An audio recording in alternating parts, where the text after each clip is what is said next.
ਪਾਕਿਸਤਾਨ ਦੇ ਵਿੱਚ ਤਕਰੀਬਨ 65 ਅਰਬ ਲੀਟਰ ਸਾਲਾਨਾ ਦੁੱਧ ਦੀ ਪੈਦਾਵਾਰ ਹੈ।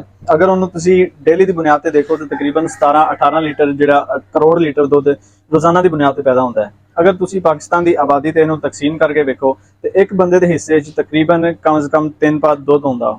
ਤੇ ਇਹਦੇ 'ਚ ਟੋਟਲ ਦੁੱਧ ਦੇ ਵਿੱਚੋਂ ਸਿਰਫ ਔਰ ਸਿਰਫ 10% ਜਿਹੜਾ ਦੁੱਧ ਹੈ ਉਹ ਡੱਬਾਬੰਦ ਦੁੱਧ ਵਾਲੀਆਂ ਕੰਪਨੀਆਂ ਲੈ ਕੇ ਜਾਂਦੀਆਂ ਨੇ। तमाम कंपनियों ਨੂੰ ਲਾ ਕੇ ਸਿਰਫ 10% ਹਿੱਸਾ ਬਣਦਾ ਹੈ ਜੋ ਇਹਨਾਂ ਕੰਪਨੀਆਂ ਦੇ ਹਿੱਸੇ 'ਚ ਹੁੰਦਾ ਹੈ। ਲੇਕਿਨ ਫਿਰ ਵੀ ਆਪਣਾ ਹਾਲ ਇਹ ਹੈ ਕਿ ਆਪਾਂ ਜਿਹੜਾ ਸਵਾਲ ਉਠਾਉਂਦੇ ਆ ਉਹਦੇ ਬਾਰੇ ਉਠਾਉਂਦੇ ਆ ਜਿਹੜਾ ਕਿ ਤਾਜ਼ਾ ਦੁੱਧ ਰੋਜ਼ਾਨਾ ਤਕਰੀਬਨ 18 ਕਰੋੜ ਲੀਟਰ ਹੁੰਦਾ ਹੈ। ਤੇ ਆਪਾਂ ਕਹਿੰਦੇ ਕਿ ਅਸੀਂ ਤੇ ਕਦੀ ਮੱਝਾਂ ਗਾਵਾਂ ਵੇਖਿਆ ਹੀ ਨਹੀਂ, ਲੇਕਿਨ ਹਰ ਸ਼ਹਿਰ ਦੇ ਵਿੱਚ ਜਿਹੜੀਆਂ ਸਾਨੂੰ ਦੁੱਧ ਵਾਲੀਆਂ ਦੁਕਾਨਾਂ ਹੁੰਦੀਆਂ ਨੇ ਇਹਨਾਂ ਕੋਲ ਦੁੱਧ ਕਿੱਥੋਂ ਹੁੰਦਾ ਹੈ, ਗੱਡੀਆਂ ਦੇ ਗੱਡੀਆਂ ਭਰ ਕੇ ਦੁੱਧ ਕਿੱਥੋਂ ਆ ਜਾਂਦਾ ਹੈ। ਤੇ ਇਹ ਜਿਹੜੀ ਰਿਪੋਰਟ ਮੈਂ ਤੁਹਾਨੂੰ ਦੱਸਦਾ ਪਿਆ ਇਹ ਕੋਈ ਮੇਰੀ ਆਪਣੀ ਬਣਾਈ ਨਹੀਂ ਹੈਗੀ, ਨਾ ਕੋਈ ਕਿਸੇ ਦੁੱਧ ਵਾਲੀ ਐਸੋਸੀਏਸ਼ਨ ਨੇ ਬਣਾਈ ਹੈ। ਇਹ ਇੱਕ ਆਲਮੀ ਅਦਾਰਾ ਹੈ, ਅक़वाम मुत्तहिदा ਦੇ ਮਾਤਹਿਤ ਕੰਮ ਕਰਦਾ ਹੈ, ਜਿਹਨੂੰ FAO यानी कि फूड एंड एग्रीकल्चर ऑर्गेनाइजेशन ਉਹ ਇਦਾਰੇ ਦੀ ਜਾਰੀ ਕਰਦਾ ਰਿਪੋਰਟ ਹੈ, ਜਿਹਨੇ ਬਕਾਇਦਾ ਮੱਝਾਂ ਤੇ ਗਾਵਾਂ ਦੀ ਤਾਦਾਦ ਨੂੰ ਵੇਖਦੇ ਹੋਏ ਔਰ ਉਹਨਾਂ ਦੀ ਦੁੱਧ ਦੀ ਪੈਦਾਵਾਰੀ ਸਲਾਹੀਅਤ ਨੂੰ ਦੇਖਦੇ ਹੋਏ ਇਹ ਅੰਦਾਜ਼ਾ ਦਿੱਤਾ ਵਾ।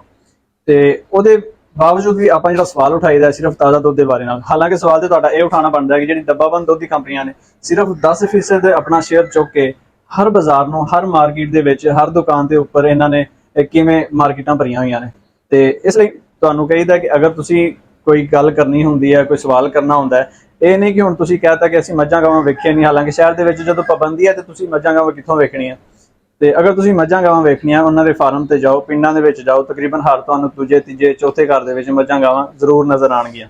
ਤੇ ਉਹਨਾਂ ਨੇ ਆਪਣੇ ਲਈ ਨਹੀਂ, ਉਹ ਆਪਣੇ ਤੋਂ ਇਲਾਵਾ ਵੀ ਕਈ ਘਰਾਂ ਦੀ ਜ਼ਰੂਰਤ ਪੂਰੀ ਕਰਦੀਆਂ ਨੇ। ਤੇ ਇਸ ਲਈ ਥੋੜੀ ਤਹਿਕੀਕ ਕਰ ਲਿਆ ਕਰੋ। ਹੁਣ ਫਰਜ਼ ਕਰੋ ਤੁਸੀਂ ਜਿੱਦਾਂ ਕੁਰਬਾਨੀ ਤੇ ਆਪਾਂ ਜਾਨਵਰ ਜ਼ਿਬਾ ਕਰੀਦੇ, ਹਰ ਘਰ ਦੇ ਵਿੱਚ ਹਰ ਬੰਦਾ ਤਕਰੀਬਨ ਮਾਸ਼ਾਅੱਲਾ ਕੁਰਬਾਨੀ ਕਰਦਾ ਹੈ। ਤੇ ਕੋਈ ਐਸਾ ਬੰਦਾ ਨਹੀਂ ਬਚਦਾ, ਮੁਸਲਮਾਨ ਹੋਵੇ ਗੈਰ ਮੁਸਲਿਮ ਹੋਵੇ, ਉਹਨੂੰ ਗੋਸ਼ਤ ਲਾਜ਼ਮੀ ਮਿਲਦਾ ਹੈ, ਸਾਰਾ ਸਾਲ ਵੀ ਚੱਲਦਾ ਹੈ। ਤੇ ਆਪਾਂ ਇਹ ਨਹੀਂ ਕਦੀ ਕਿਹਾ ਕਿ ਭਾਈ ਕੁਰਬਾਨੀ ਵਾਲੇ ਦਿਨ ਜਾਨਵਰ ਕਿੱਥੋਂ ਆ ਜਾਂਦੇ ਨੇ, ਹਾਲਾਂਕਿ ਉਹ ਤੇ ਜ਼ਿੰਦਾ ਸਲਾਮਤ ਤੁਹਾਡੇ ਸਾਹਮਣੇ ਖੜੇ ਨਜ਼ਰ ਆ ਜਾਂਦੇ ਆ ਨਾ, ਤੁਸੀਂ ਯਕੀਨ ਕਰ ਲੈਂਦੇ ਹੋ ਕਿ ਬਿਲਕੁਲ ਹੈ ਨੇ। ਤੇ ਹਾਲਾਂਕਿ ਪੂਰਾ ਸਾਲ ਤੁਹਾਨੂੰ ਜਾਨਵਰ ਕਿਤੇ ਨਜ਼ਰ ਨਹੀਂ ਆਉਂਦੇ, ਜਾਂ ਤੁਹਾਨੂੰ ਗੋਸ਼ਤ ਨਜ਼ਰ ਆਉਂਦਾ ਫੱਟਿਆਂ ਤੇ ਪਿਆ ਹੋਇਆ, ਤੇ ਜਾਂ ਤੁਹਾਨੂੰ ਨਜ਼ਰ ਆਉਂਦਾ ਉਹ ਕੁਰਬਾਨੀ ਤੇ ਗੋਸ਼ਤ ਨਜ਼ਰ ਆਉਂਦਾ, ਜਾਨਵਰ ਵੀ ਨਜ਼ਰ ਆਉਂਦੇ ਨੇ।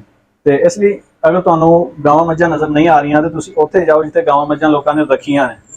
ਤੇ ਅਗਰ ਤੁਸੀਂ ਇਹ ਕਹਿੰਦੇ ਹੋ ਕਿ ਤਾਜ਼ਾ ਦੁੱਧ ਕਿੱਥੋਂ ਆ ਜਾਂਦਾ ਹੈ, ਤੇ ਇਹ ਜਿਹੜੀ ਰਿਪੋਰਟ ਹੈ ਇਹ ਤੁਸੀਂ ਜਾ ਕੇ ਆਨਲਾਈਨ ਚੈੱਕ ਕਰ ਸਕਦੇ ਹੋ।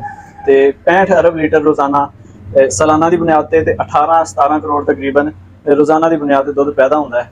ਤੇ ਇੱਕ ਬੰਦੇ ਦੇ ਹਿੱਸੇ 'ਚ 3 ਵਾਰ ਦੁੱਧ ਹੁੰਦਾ ਹੈ। ਲਿਹਾਜ਼ਾ ਕਿਸੇ ਦੀ ਗੱਲਾਂ 'ਚ ਆਉਣ ਤੋਂ ਬਿਹਤਰ ਹੈ ਖੁਦ ਚੀਜ਼ਾਂ ਨੂੰ ਵੇਖ ਚਾਖ ਲਓ।